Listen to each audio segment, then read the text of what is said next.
National City Bank, maybe your banker.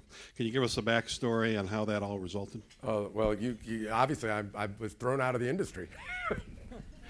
No, we were doing, our most fortunate moment in our company history was when we got National City Bank as a client, because that put us on the maps as more legitimate than having this, that, and the other client. They asked us to do an ad to promote the Council of Senior Executives. Well, I had just been going to visit with them myself because I was trying to figure out, how do I get out of this?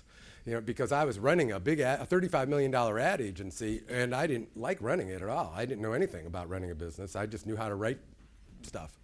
And so they came in and they had done this whole analysis of my company, and they decided that the real weak link of the whole company was me.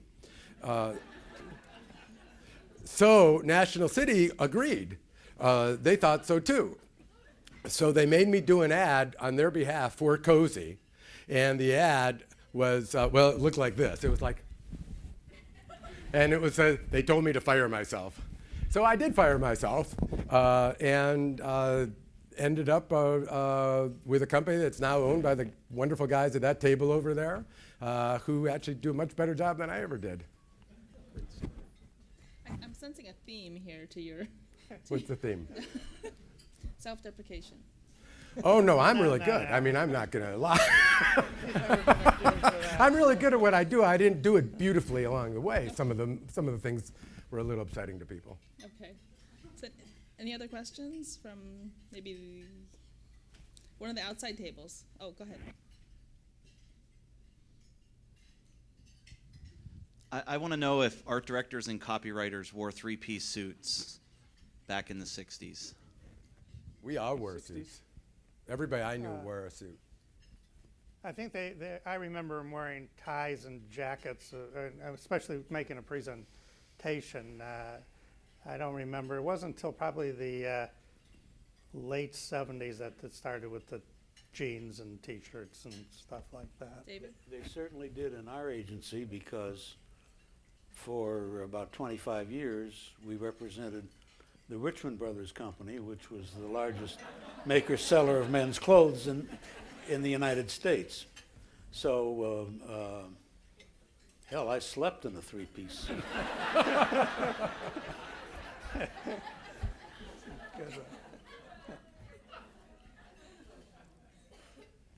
Was there another question? Okay. Tell me about the lesson that or lessons that you take from, that you still carry from these days of the Mad Men days, let's say. The things that are still so important and so essential to the industry today that you might want to pass on to those of us here in the audience. To me, there's no question at all. It is the manic devotion to the idea. That is it. It's not Facebook, it's not social media, it's not television, radio, or news. None of that really matters that much. It's, have you packaged the sales story in a compelling, breakthrough way that someone will actually see it, or they'll find themselves wanting to, some affinity to it. But it's got to be a breakthrough idea, and I don't see too many of those locally anymore. Back in the day, in the 70s and 80s, local advertising in Cleveland was a hotbed of great creativity. If you went to the Addy Awards in the 80s, we filled the Allen Theater for that. And when you won awards there, this was an enormous moment in your life. So we took it very, very seriously. If there's one thing that would unite everybody in this room, and it should be the devotion to the idea that will make your strategies and tactics actually work. I totally agree with Alan. In fact, last week, I was speaking on the phone with the president of Mullen, and I know how many here were at the presentation when the CIO spoke some time ago. Well, it was interesting because the president of Mullen, he was just named president about a month ago, 5-6 weeks ago, and he had worked for us. Alex Lakey. And he's now president, and we talked at length, and it's exactly what Alan said. Their agency is all about the power of the idea, and it's all about the work. And I tried to pin Alex down. I said, well, what percentage of your work, because now there's a merging of digital with traditional. And one of the cute terms I learned along the way just researching for this panel is tradigital. And some of the agencies are using that now. But Alex said 45% of their business is digital, which means 55% is still traditional. So they're still doing television commercials. They're doing online videos. And they're doing some very, very good work. Not that you're not correct that the work isn't as good as it was before. I think it depends on the opportunity. If you look at JetBlue and what was done in that work, it's just outstanding. And at the agency, we talk about, and I did, and they still do, a certain percentage of what you read, you recall, and a certain percentage of what you hear. But I'd say 100% of what you feel in your gut, in your heart, you're going to remember. And that stems from a great idea. Alex shared with me, I said, Zappos is one of their huge clients. It's an online retailer selling shoes. Well, to get people, they're breaking into the clothing market. And he talked about the brands that are growing and those that will continue to grow are those that continue to evolve. He referred to them as beta brands. Well, to market clothing for Zappos, and where they got a 7-to-1 return for every dollar they spent, they got $7 in revenue, they advertised in print and in Vogue and In Style and New York Times. And very compelling advertising. One of the ads I saw is a beautiful nude woman with blacked out top and blacked out bottom, wonderful pair of boots. And the ad spoke to how she's going to need clothes. And she was riding a motorcycle at the time. And it showed Zappos clothes. And Alex said, these ads are really, really working. So I don't think it's one or the other. I think it is the power of the idea. And Alex and I were talking, he said the agencies of the future will really be conceptual agencies. And he talked about hyper bundling the services, and depending on what the advertising or the brand or whether it's content, what the best way to persuade and ultimately make your brand a household word. But I don't think advertising will ever go away. And I think advertising is the stimulus, the way of persuading others to remember the brand. And I think we're all brands. And everyone here, in one way or another, we're advertising ourselves, even today. David, did you want to say something? Well, Alan talked about being consumed today with tactics. We've had cycles. We've always had cycles. I remember Dr. Dichter and motivational research, and we've had a whole bunch of these things that everybody falls in love with, and I think it's because some of us don't really believe in the magic and are looking for some scientific way of bringing rationality to what we do. But although all of these enthusiasms leave a residue of something useful that we can all use, brand strategy is still the name of the game. What we do is still a combination of art and science. It's still a personal service business. Advertising serves a diverse, sometimes perverse public, and that makes it a risky business. We are, after all, still salesmen. I think one thing better from the Mad Men days than today is that we're in a communications business. And in the show and back in those days, you did go down the hall and you talked to somebody. And if you had an idea, you shared it face to face and you went to see your clients. Nowadays, I'm probably showing my age in this regard, too much is done electronically. That you can send an email to the person next to you. You send a fax to somebody else. You leave a voicemail for something that's relatively important, but you leave a voicemail, and sometimes the tone of your voice is completely different than what you want to convey. So I really think that one thing that was better in those days, it was much more face-to-face, because we are people business, and if you're not talking and seeing people, then we're doing ourselves a disservice. We worked on creating a buzz just like I do for my places on Facebook, but we did it way differently. You know, we would come out with an ad, you know, that would just make a difference, you know, just speak to people about a product, and then they would pass that on. It all worked the same way. I also like to remind you that I believe 79% of all advertising is spent on traditional media today.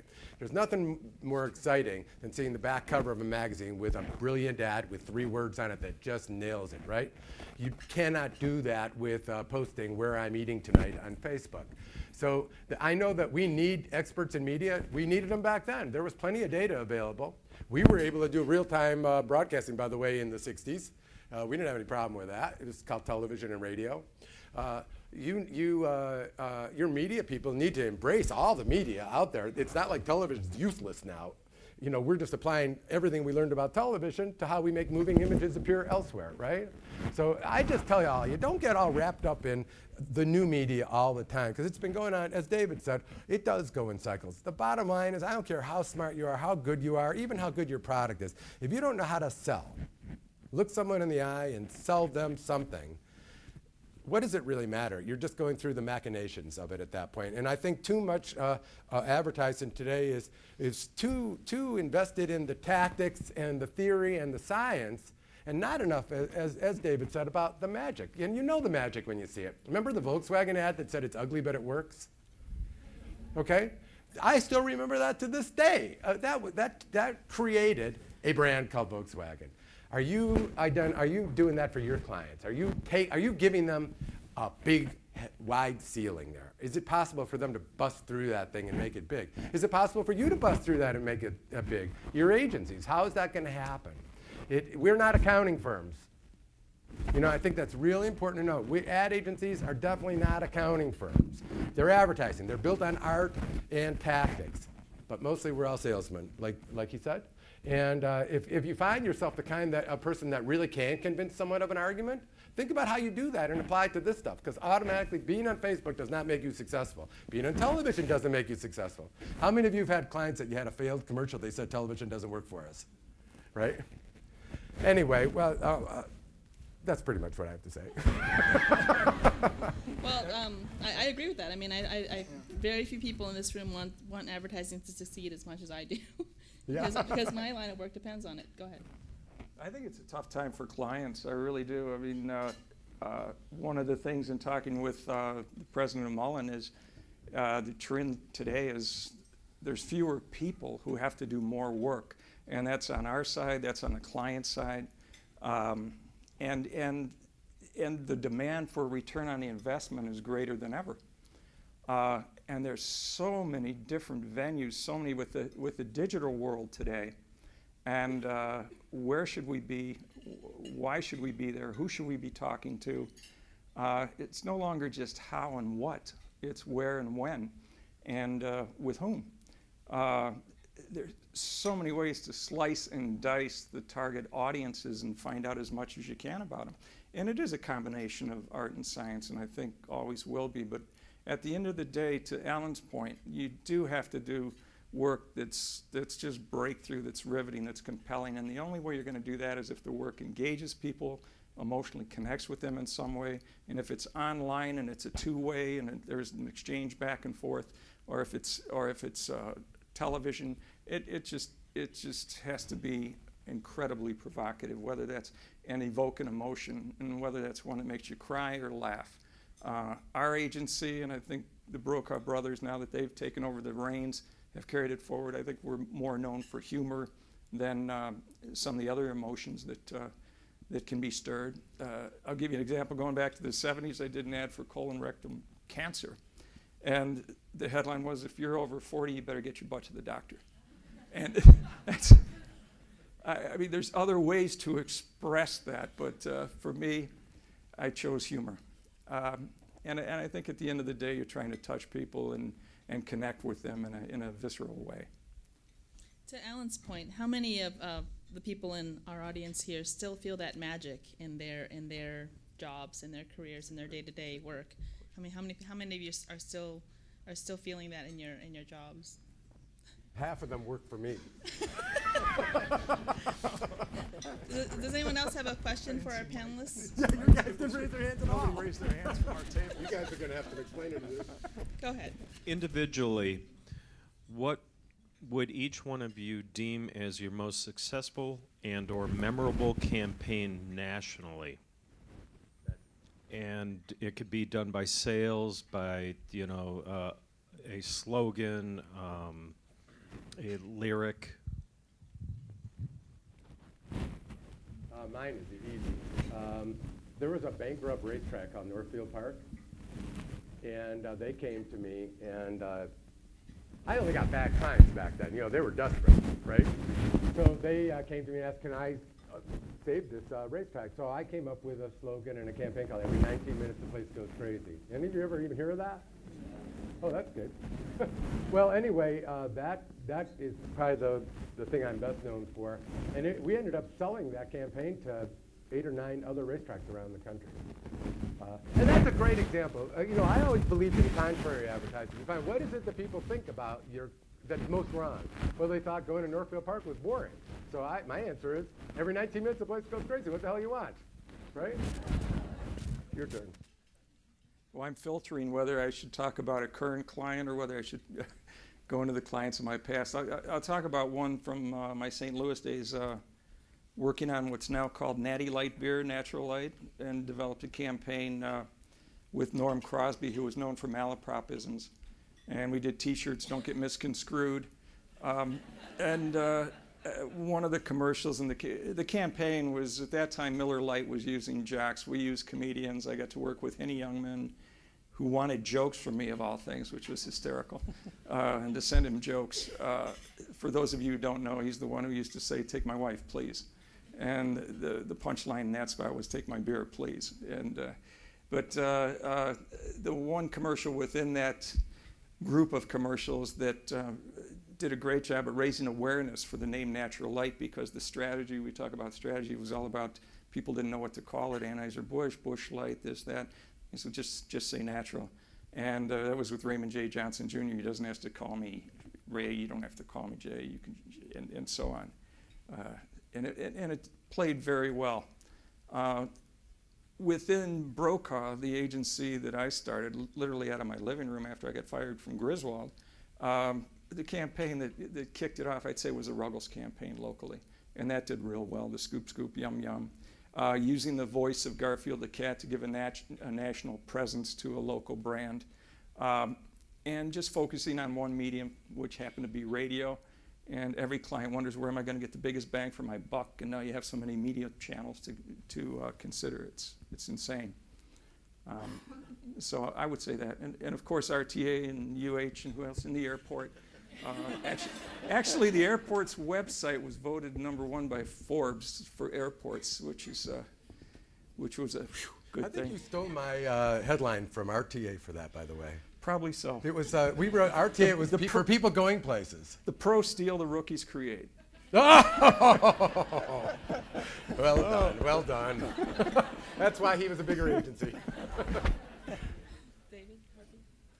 Oh, I'm trying to think the most probably successful product thing that I ever worked on was for Gillette Safety Razor, was introducing the Atra razor, which was the first pivoting head razor. And so it was really coming up with a demo that showed people the advantages of this thing that start moving on your face without getting people scared, because before that, if I told you I'm going to put a razor that's just going to move all over your face, not too many people would want to try it. But we came up with a visual demonstration, and Atra went on to become a very successful product, and basically every razor since then has been this adjustable And what head was the cup. slogan? I couldn't even tell you back. It wasn't so much the slogan, but we were talking, it was the idea. It was how do you visualize that this product is going to deliver. The line was not important. It was just people believed what we told them and showed them and you know, broke that fear factor away. What about you, David? Well, there were